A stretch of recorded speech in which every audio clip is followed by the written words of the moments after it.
Assalomu alaykum hurmatli vatandoshlar va odatdagi yangiliklarimizni boshlaymiz.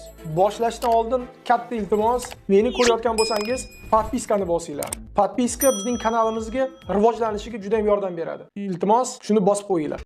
Moskva hamda Moskva oblasti va Sankt-Peterburgdagi hamyurtlarimizga 10 yillik stajiga ega ishonchli dokument xizmatlarini taklif qilamiz. Registratsiya va uni продление qilish, трудовой договор, уведомление, spravkalar, проверка bazalar xizmatlari mavjud. Muhim eslatma, Amina ilovasi to'liq ishlamaganligi sababli registratsiya qilmaganlar zudlik bilan ushbu xizmatdan foydalaning. Hoziroq ekrandagi raqamlarga qo'ng'iroq qiling yoki WhatsAppdan yozing. Assalomu alaykum. Eron Tashqi ishlar vazirligi Hormuzdan xavfsiz o'tish uchun to'lov qilinishi kerakligini bildirdi. Videodan to'liq xabardor bo'lish uchun videoga like va podpiska tugmalarini bosib qo'ying. Hormuz bo'g'ozida ko'rsatilgan xizmatlar uchun to'lovlar qilinishi kerak. Bu haqda Eron Tashqi ishlar vazirligi vakili Ismoil Bag'oy ma'lum qildi. U Eronning Hormuz bo'g'ozidan xavfsiz o'tishni ta'minlash bo'yicha choralar ham milliy xavfsizlikni ham xalqaro hamjamiyatning umumiy farovonligini himoya qilishga qaratilganini ta'kidladi. Bag'oy muzlatilgan Eron aktivlarini ozod qilish kelishuvining ajralmas qismi bo'lishini ta'kidladi. U shuningdek ushbu bosqichda urush va Livan masalaga chek qo'yilishga qaror qilingani va mintaqada xorijiy harbiy bazalar va kuchlarning mavjudligiga chek qo'yilishi kerakligini qo'shimcha qildi. Eron neft tankeri blokadani buzib Ummon ko'rfaziga kirdi. Eron super tankeri AQSh blokadasini buzib Ummon ko'rfaziga kirdi. Bu haqda Fars axborot agentligi Tanker Tracker nashriga tayanib xabar berdi. Bu Eronning neft saqlash quvvatiga 2 million barrel neft qo'shadi. Avvalroq AQSh prezidenti Donald Tramp Vashington va Tehron 14-iyun kuni mojaroni hal qilish bo'yicha memorandum imzolashni va undan keyin Hormuz bo'g'ozi ochilishini e'lon qilgan edi. AQSh va Eron o'rtasidagi tinchlik shartnomasining yakuniy kelishuvi yaqin 24 soat ichida amalga oshishi kutilmoqda. Bu haqda 13-iyun kuni Pokiston bosh vaziri Shahboz Sharif o'zining X ijtimoiy tarmog'ida ma'lum qildi. Biz tinchlik bitimiga har qachongidan ham yaqinroqmiz. Yakuniy kelishuv yaqin 24 soat ichida amalga oshishi kutilmoqda va Pokiston shundan so'ng darhol tinchlik shartnomasini elektron shaklda imzolashga tayyorgarlik kutmoqda, deb yozdi u. Pokiston bosh vazirining so'zlariga ko'ra, imzolash jarayonidan keyin texnik darajadagi muzokaralar olib boriladi.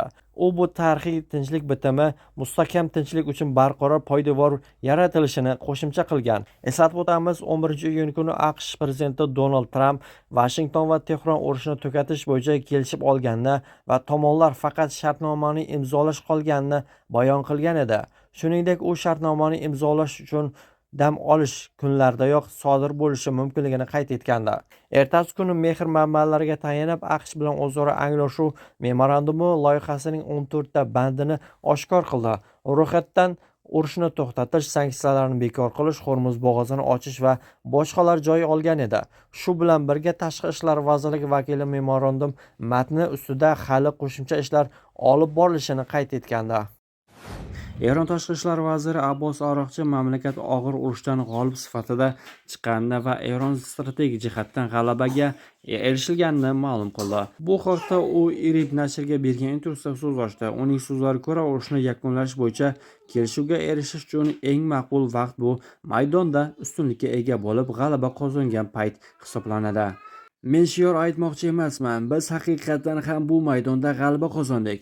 Eron ushbu murakkab maydonda haqiqatan g'olib bo'ldi. Eron xalqi g'alaba qildi. Bu shior yoki mubolag'a emas, men buni tashqi ishlar vaziri sifatida aytyapman, degan Aroqchi. U shuningdek ko'plab xorijiy siyosiy arboblar avval Eronni bugungidek yaxshi tushunmaganini aytayotganini ham ta'kidlagan. Eron bu urushdan yanada kuchli bo'lib chiqdi. Kuchsiz Eron haqidagi tasavvurlar butunlay yo'qqa chiqdi. Sizlar aql bovar qilmas ishni amalga oshirdingiz. Bu shior emas, bu men xorijiy amaldorlardan shaxsan eshitgan so'zlar, degan Eron TV rahbari.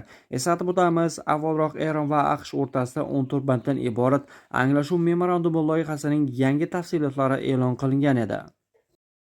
AQSh va Eron o'rtasida tinchlik shartnomasi matni tomonlar o'rtasida kelishib olindi. Shuningdek, ushbu mamlakatlar memorandum imzolashga yaqin. Bu haqda 12-iyun kuni Pokiston bosh vaziri Shahboz Sharif o'zining X ijtimoiy tarmoqdagi sahifasida ma'lum qildi. Biz tinchlik bo'yicha yakuniy kelishilgan bitim matni tayyor bo'lganini tasdiqlashimiz mumkin. Hozirda Pokiston keyingi qadamlarni yakunlash uchun har ikki tomon bilan yaqindan hamkorlik qilmoqda, deydi Sharif. Eron tashqi ishlar vaziri Abbos Araghchi ham o'zining X ijtimoiy tarmog'ida Tehron va Vashington memorandum tuzishga yaqin ekanini ma'lum qildi. Islomobod bilan o'zaro anglashuv memorandumi hech qachon bu qadar yaqin bo'lmagan edi. Memorandum yakuniy tasdiqlanmagunga qadar ov turli taxminlardan tiyilib turishi maqsadga muvofiq.